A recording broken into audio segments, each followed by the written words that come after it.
What's up, everybody? Rothstein here, Betting Public Sports Show. I'm your beloved host, Fame Rothstein, a.k.a. Yves St. Croissant. Today is Friday, January 2nd, 2026. It's our first video of the new year. Please like and subscribe to the channel. Leave comments. Share the video. Couple things I want to talk about today. Well, actually, one thing I'm going to talk about. I'll get into it in just a second. But we just did that video the other day about Stephon Diggs, and lo and behold, come to find, well, they haven't found out yet, but it reports are surfacing that the chef that he put hands on the other day, threw her on the bed and shit, that she may be pregnant. Now, they didn't say that they were pregnant with his kid, but you know, he put hands on a pregnant woman, things like that. And see, this is what I'm getting at. I didn't want to go there, but I kind of felt like there was something involved in that, more to that story. Yeah, he's been fucking his chef, and that's probably what he's saying. He didn't get paid. That's probably why she's saying she didn't get paid. That's probably what the discrepancy is. She didn't get paid. He probably was like, you was doing that while you was living there. You wasn't doing that as an employee. You was doing that as my broad at that time. You see what I'm saying? That type of shit. I kind of knew it was kind of going there, but we got to kind of wait till some stories come out. So it's more, so we get another update. We're going to get back into that because I wouldn't pay for a guy. I wouldn't pay a guy like that. You know, if I was one of them NFL teams, I just couldn't pay a guy like that, man. Like, what's your fucking problem? Speaking of gay, on the other day, boy, Scott Van Pelt, long-time ESPN employee. Ooh, they showed two men kissing. You got to see it. It's all over the internet. He almost lost his shit. You know, they showed people making out on New Year's, you know, welcoming in the new year. And he's out there, you know, they show one. He's like, what is this? Making out on Sports Center. He's probably a little sloshed too. And then they show two men kissing and he damn near lost it. He was like, what? But he caught himself. What a professional, Scott. He caught himself quickly. He was like, what is, because he almost basically said, then he realized he caught himself. Scott's a goddamn professional. What, good for you. But what I want to talk about is the TV show Martin. I was going to take another take on this. You know, as you know, young lady actress Ari Lennox. You know, Martin was a TV show about, it was from comedian Martin Lawrence and his live-in girlfriend Gina, who was played by Tisha Campbell. And there was a host of friends, Tommy Callahan, you know, one of the best running gags on TV. You know, nobody knew where he worked at, so the running gag was, you know, Tommy say something about work, and they'd be like, you ain't got no job, man. You know, it's one of the best running gags in television history, in sitcom history. One of the best running gags. You ain't got no job, Tommy. Running gag, something that always pops up, you know, periodically through every show. You know, what you talking about, Willis, things like that. And her girl, Gina's best friend, played by Tashina Arnold. Her best friend was Pam. Then it was Cole, who was a goofball. But I want to focus on, well, I'll get to it in just a second. But some months ago, Ari Lennox, a young woman, 35, 36 years old, out of D.C., singer and actress or whatever, she said that the colorism jokes about Pam's, you know, skin tone had her triggered, you know, and it was something to do, and it was a little bit of to do on social media, but, you know, it got deaded quick because, like, nobody made those colorism jokes about Pam on that show. And if anything, the colorism jokes were on Gina because Gina was light-skinned, highly yellow, you know, had that skin hue like she might have been biracial. She wasn't, I don't think. she didn't have the hair texture of a biracial person or woman, but she had the skin tone of one. And that's why all this colorism jokes were on her, the main character. Mama Payne made jokes on her and whatnot, blah, blah, blah. And I got really pissed because it was like, Ari, you wasn't there for the first run of it. So I know, that's why you wasn't there for the first, you called it in syndication. Talk about that bullshit you got on TV now. You can't, because going back and talking about something on a TV show that if you wasn't there, in the time it was out, you don't get it's not gonna be a very strong or good take. It's just gonna be a motherfucker talking because you wasn't there for it. For the energy and whatnot.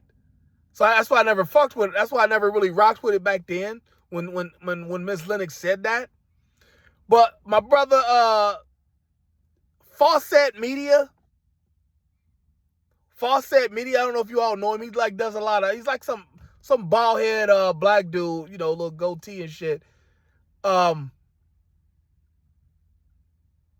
His content on YouTube is mainly like reaction videos.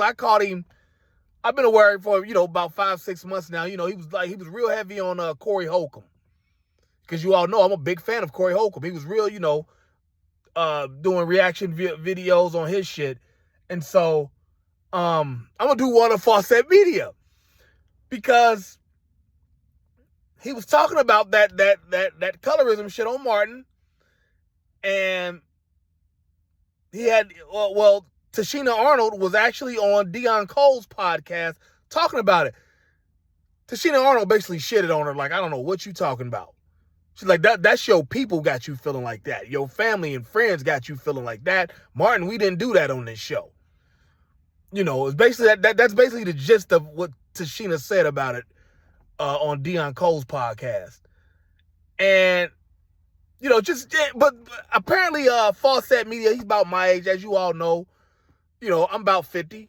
I'll be 50, God willing. I'll be 50 this summer 2026. And so we're probably somewhere in the same age bracket, same age range. And Fawcett was talking about, as he was breaking down the clip of Tashina talking to Dion Cole, he go through all these different, Martin's talking about Martin the show. And I was like, and it just reminded me. I remember, several years ago, before I got really heavy on the social media, I said that Martin is a top 3 sitcom, black sitcom. Reason I say black sitcom because it centers around black issues and whatnot, and things like that, things of that nature. But it was that good of a sitcom. If we're gonna say Cosby's number 1 just because of what it did, gotta put Martin at number 2. No worse than 3. You know what I'm saying? Because Martin was just a damn funny show. Lasted from 92 to 97, 6 seasons. 92, 93, 94, 95, 96, 97. 6 seasons. I want to say 3.5 of those seasons, Martin was in his bag and he was in the pocket. Like he couldn't miss. Every Thursday was must-see TV or whatever day it came on. Thursday, Sunday, or Thursday, I believe. He couldn't miss. Like he couldn't miss. But he started, and then the Fawcett Media, my brother was talking about like how like people were trying to emulate Martin. Certain shows were trying to emulate Martin, trying to, deliver jokes the way Martin did on the show and things like that. And he's spot on when he says that.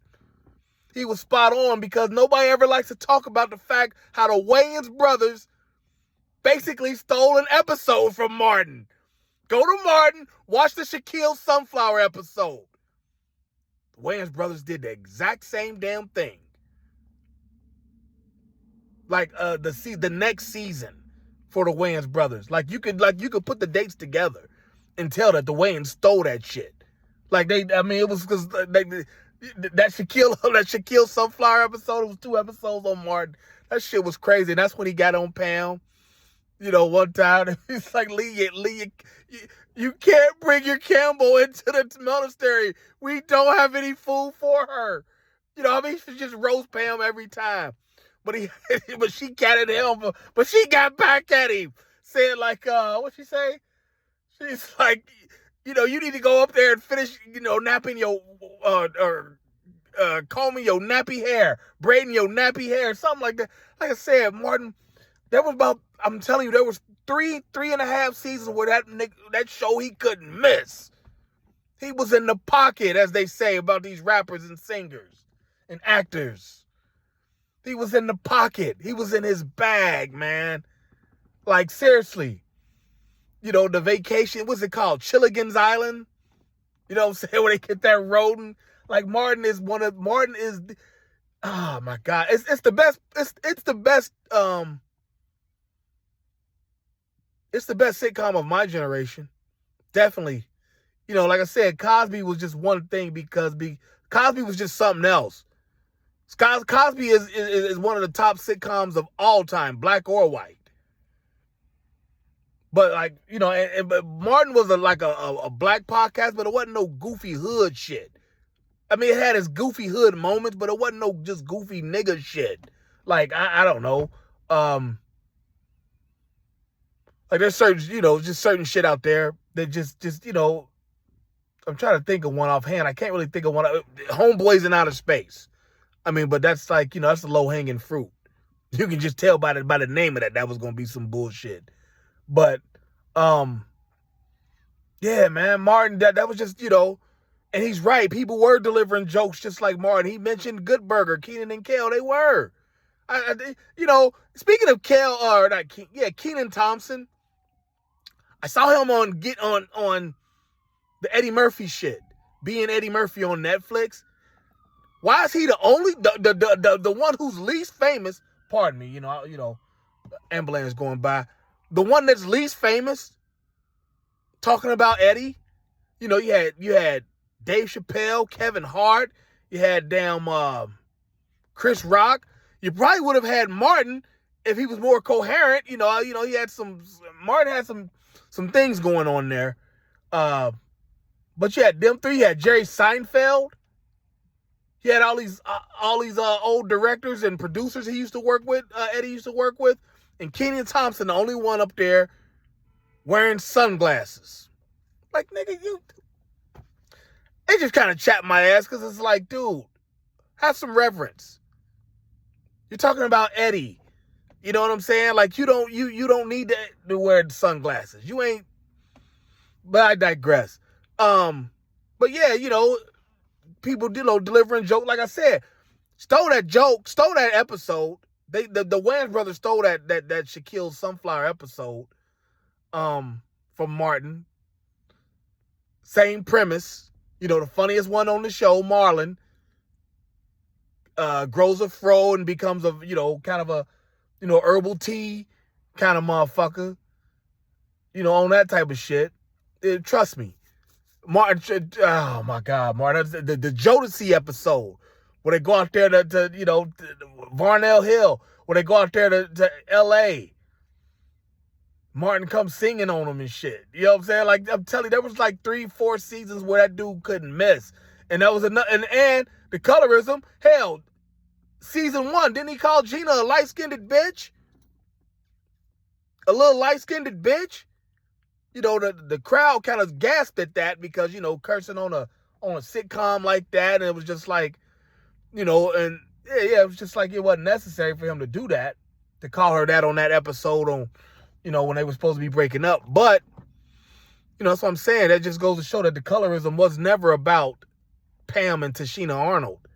But yeah, man, I'm telling you, just when the history of television is written, when the history of black sitcoms is written, Martin will have its own chapter.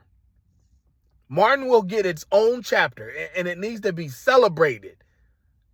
That show was just, whew. The extra characters that Martin would play. I was never a big fan of Shanae. But somehow, Edna Payne, his mama, she was more funnier to me. always, what's his name? Dragonfly Jones. In high school, I was in high school defensive. That was my sack dance, the Dragonfly Jones dance. That was my sack dance, playing football. I wasn't real big on Roscoe like that. But Elroy Preston, don't you know no good? Don't you know no good? The inventor of black surf music. You know what I'm saying? See, shit like that. I mean, just shit like that. Martin was killing it, man. So I'm sorry, Ari Lennox, that you felt like that about the show and the jokes, but like Pam said, that was your people had you feeling like that. That wasn't that show. That was your people. And because Martin was not even like that show. So sorry, baby. Yeah, man, let me hop off of here. I'm gonna go, pardon the pun, I'm gonna go dig into this Stefon Diggs story a little more. Probably come back with another video later on today talking about that and some other stuff. But yeah, shout out to Fawcett Media. Shout out to Dion Cole. Obviously shout out to Martin, Pam, Tommy, Gina, Cole, and everybody. Their real names: Carl Payne, Martin Lawrence, Tashina Arnold, Tisha Campbell, and rest in peace, Thomas Michael Ford.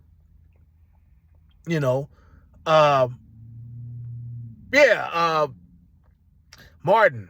When the history of black sitcoms is written, Martin will get its own chapter. Let me hop off here. Y'all be safe out here. Peace.